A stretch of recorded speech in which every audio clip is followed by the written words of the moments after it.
Assalamualaikum warahmatullahi wabarakatuh. Salam sehat dan bahagia untuk kita semua.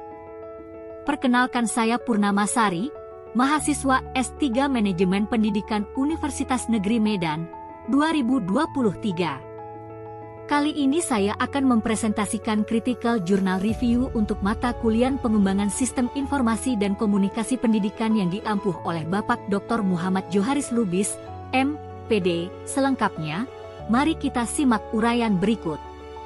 Jurnal 1.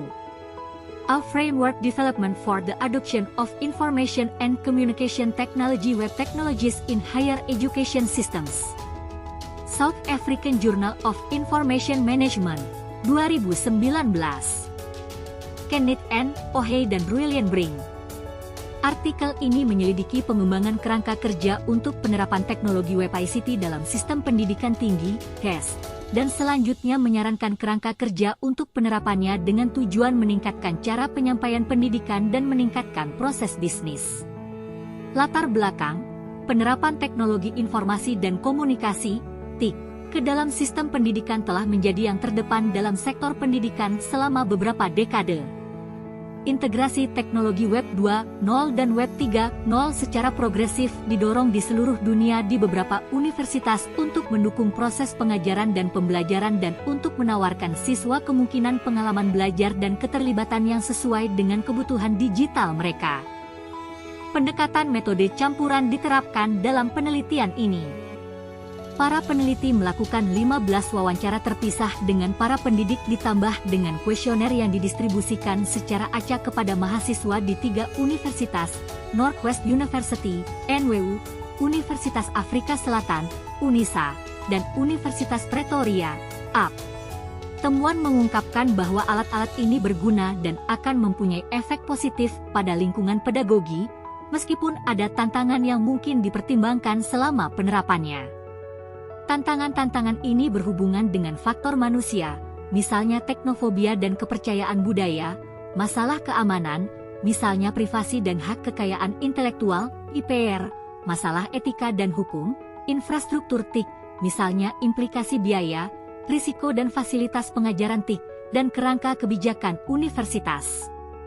Jurnal kedua. Information and Communication Technology Utilization Effectiveness in Distance Education Systems International Journal of Engineering Business Management, 2020. Piliang Faisal and Zainul Kisman. Jurnal ini membahas tentang penggunaan teknologi informasi dan komunikasi dalam sistem pendidikan jarak jauh.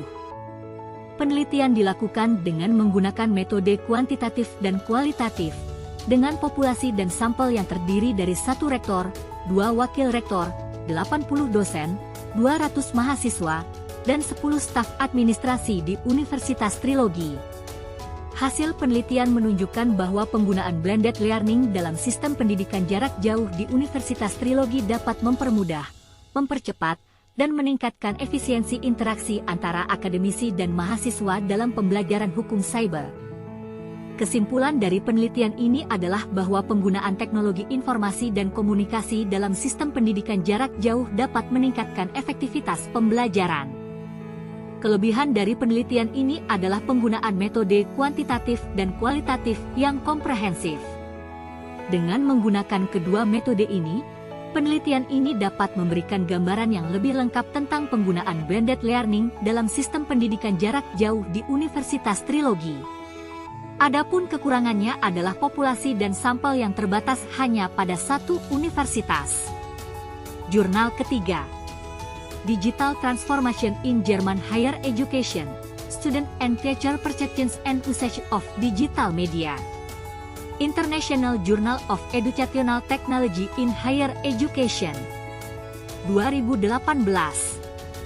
Melissa Bond, Victoria E. Marin, Carina Dolch, Svenja Bedenlier and Olaf Zawacki-Richter. Artikel ini membahas tentang penggunaan media digital dalam pendidikan tinggi di Jerman. Latar belakang penelitian ini adalah meningkatnya penggunaan media digital dalam pembelajaran dan kebutuhan untuk memahami persepsi mahasiswa dan dosen terhadap penggunaan media digital dalam konteks pendidikan formal.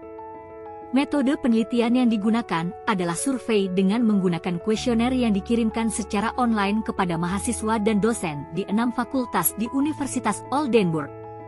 Sampel mahasiswa terdiri dari 1.327 responden, sedangkan sampel dosen terdiri dari 381 responden. Hasil penelitian menunjukkan bahwa mayoritas mahasiswa dan dosen di Universitas Oldenburg memiliki persepsi positif terhadap penggunaan media digital dalam pembelajaran. Namun, terdapat perbedaan dalam penggunaan media digital antara mahasiswa on-campus dan mahasiswa yang mengikuti program blended learning atau online learning. Mahasiswa yang mengikuti program blended learning atau online learning cenderung menggunakan media digital lebih sering daripada mahasiswa on-campus. Hal ini mungkin disebabkan karena program blended learning atau online learning lebih bergantung pada media digital untuk pengiriman materi dan komunikasi, sedangkan program on-campus masih mengandalkan metode tatap muka tradisional. Selain itu, penelitian ini juga menemukan bahwa penggunaan media digital dalam pembelajaran masih belum optimal dan masih terdapat beberapa kendala dalam implementasinya, seperti kurangnya dukungan teknis dan pelatihan bagi para pengajar, kurangnya kebijakan dan pedoman institusional untuk penggunaan media digital, dan kurangnya kesadaran di kalangan mahasiswa dan pengajar tentang manfaat potensial media digital dalam pembelajaran.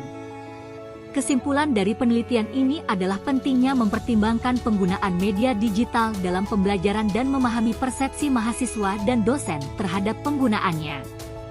Kelebihan dari penelitian ini adalah memberikan gambaran yang jelas dan terperinci tentang penggunaan media digital dalam pendidikan tinggi di Jerman.